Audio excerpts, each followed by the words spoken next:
Africa. Our leader, Nnamdi Kanu, was just convicted. So what do you have to say about it? The Nigerian political elites are sowing a seed of destruction that will destroy Nigeria. Hello, my fellow Biafrans, I'm back again. But before I say anything concerning this particular video, as a true Biafran that you are, if you come across this particular video, do well to share the video, because these two actors that people are seeing on my screen like this just say something concerning the sentence of our leader, Nnamdi Kanu.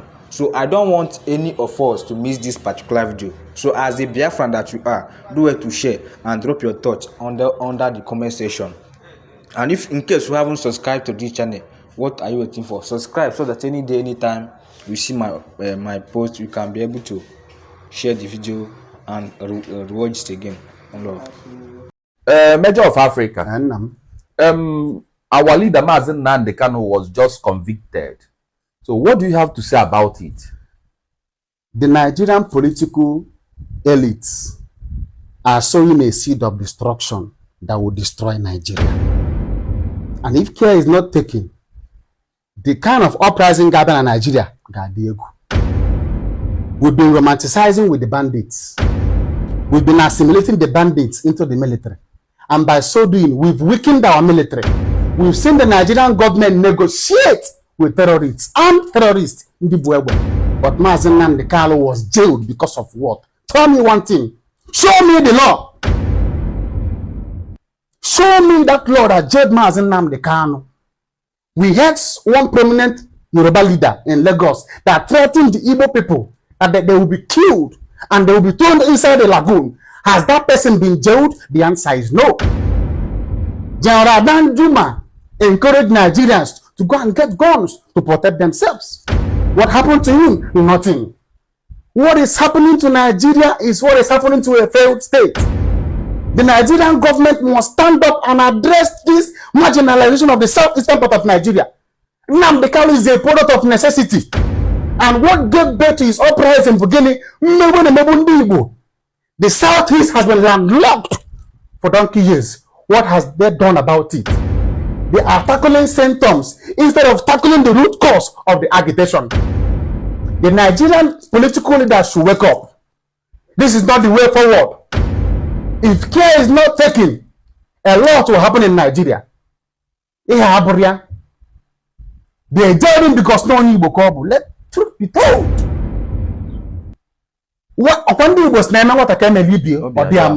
Don't you see what is happening in the north? They're even calling press conference in the This is an element of a failed state. Now the Nigerian leaders are failing their people. They have to address this cause. Jailing Nnamdi Kanu and freeing Nnamdi Kanu cannot solve our problem. Believe you me, if Nnamdi Kanu has been freed, it won't still solve our problem. They must solve the cause of what gave birth to Nnamdi Kanu. What gave birth to the civil war? Have they solved the problem? No. No. Our leaders, please. We used to have passionate leaders na Igbo. Organizing Igbo has failed us. I'm sorry to say this, but this is the truth. Why can't they speak out against this injustice against Igbo? They go to Igbo, the Igbo is landlocked. They are not up as no tilimpu. But we see people killing people, doing many bad things against innocent citizens, raping, kidnapping, but we are paying them, putting them into the military. And they will begin to sabotage the effort of the military. Nnamdi Kanu is not the problem, but the bad governance is the problem. Mention one person.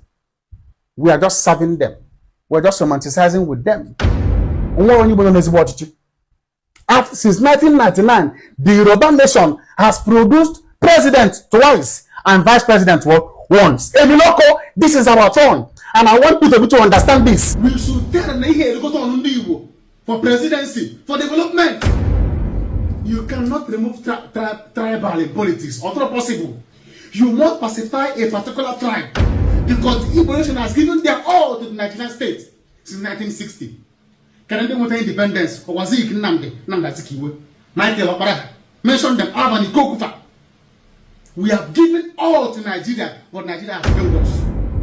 And they develop 4 action plans for North Central, indigenship for the Hausa Fulani. They want to provide social services. They want to give promotion to officers of Middle Belt and then capture resistant tribes by force, which is what I showed you part of it. Southeast, OIC says Christianity in the Southeast appears formidable, but it is mercantile Christianity. They say it can be bought and it can be sold. That's the word. It can be bought and it can be sold. They studied us. And they said all you need to do is give the Igbo man sufficient money. He will drop the Bible, he will pick the Quran. And it is working beautifully. As of today, half of Abakaliki has converted to Islam. As of today, the largest Islamic study center in Nigeria is in Igbo land, in Ebonyi State. If you monitor the news, January this year, 18 young Igbo men converted to Islam at the National Mosque in Abuja. It was carried live on NTA. The governors of Sokoto and the governor of Bauchi gave each one of them 5 million naira each. Your governor, Rocha Sokorocha, gave them 2 million naira. Ex-governor Juzo Kalu gave them 1 million naira. Of course, Rocha has now turned around and said no, that he did not give them any money. Something that NTA carried. I've had the privilege to go to some parts of Igbo land and do this presentation. I have told the Igbo brethren, don't expect bomb. There will be no AK-47. Expect Naira rain. They will pump money into Igbo land. And they are pumping money into Igbo land. If you are from the East, please get in touch with our people there. Tell them everything is not money. Don't sell your birthright. 3 plans for Igbo land: encourage Muslim businessmen to go into partnership with the Igbos, encourage Igbos to become cattle rearers, encourage Igbo girls to marry Hausa Muslims. That's the plan. They have activated it. I'm telling you something that was planned 30 years ago. And as you are sitting down here, if I ask you, can you show me the strategy document of the church? The church has no plan. We are just trying to draw up one now. The church has no plan. Islam has put its own in place 30 years ago. They are implementing it step by step. Southwest. Islam said concerning Yoruba land, both Islam and Christianity are superficial. That is, if a Yoruba man tells you he's a Muslim, or if he tells you he's a Christian, you say, don't mind him. It's not a serious one. He's not committed to any other religion. That the real religion of the Yoruba man is traditional worship. Their strategy for Yoruba land is that they will start an Islamic movement that looks like Christianity. That Islamic movement will be meeting on Sunday morning. They will call themselves brothers and sisters. They will do wedding like Christians. They will do vigil like Christians. They will do praise and worship like Christians. If you buy land for your campground on Lagos-Ibadan Express Road, they will buy their own land. When you are having your Holy Ghost service, they will have their holy service without the ghost. So that in the process of time, the Muslim in Yoruba land will see no difference between Christianity and Islam. When you now go out on evangelism and you are trying to convert Muslims, they will tell you, Abba, Kilode, Sebolon Kono Lansing. They are serving the same God. Why? Whatever you are doing in the church, they are doing in the mosque. OIC agenda. It's been in place. You are seeing it with your eyes, but you don't know what you are seeing. 30 years ago. The question now is, what is your response? South, nothing much. All they said is, let us look for radical youths in the South. Give them scholarship in Arab nations, convert them, and send them back. Their first experiment at Sadi Dokubo, it worked beautifully. They've taken hundreds of youths from Niger Delta. They are in Kuwait, they are in Dubai, they are in Iran. They are there now, and they are taking them, and they are giving them scholarship, giving them money. Those ones are come back. They will come back. They may not convert to Islam, but they will have a soft spot for Islam. Go to the south, to the north, to the Niger Delta now. If you are from Niger Delta, go back home and find out how many houses in your town were owned by the indigenous 10 years ago, and how many houses in your town are owned by Muslims. You will be shocked. They have bought nearly all the houses in Niger Delta, Port Harcourt, Yenagoa, Bayelsa. They are buying properties there. Why? They want the oil and the gas. We are looking at it and we don't know what we are seeing. When Islam plans 25 years in advance. They are master strategists. It is the church. You know, Jesus Christ says the sons of are wiser in their generation than the sons of light. It is true. It is the church that doesn't plan. They strategize, they plan, they have laid the foundation to take the whole of Nigeria. But it is not too late. Huh? My brother, it is not too late. That God is still talking now, it is not too late. So let us wake up and pick race and reverse whatever they planned to do. I've mentioned, let me quickly read this one out for you as I round up. OIC wrote a letter which we were able to get a copy with the seal of Babangida on it in 1990 February. 2 points there that I want to draw your attention to. Point number 3, Babangida was instructed by OIC place total ban thereafter on all form of worship by Christians, Ahmadiyas, and all tribal religions. 4, impose Sharia law on Nigeria. This was in 1990. Islamize all universities, colleges, and schools, and courts of law in the, now, can you see it please? So can't, in the Federal Islamic Sultanate of Nigeria. They've changed the name of your country. It's not Federal Republic of Nigeria. It is Federal Islamic Sultanate of Nigeria, with the Sultan of Sokoto as the spiritual head. Wake up. This is how it is worldwide. Terrible rage against the church.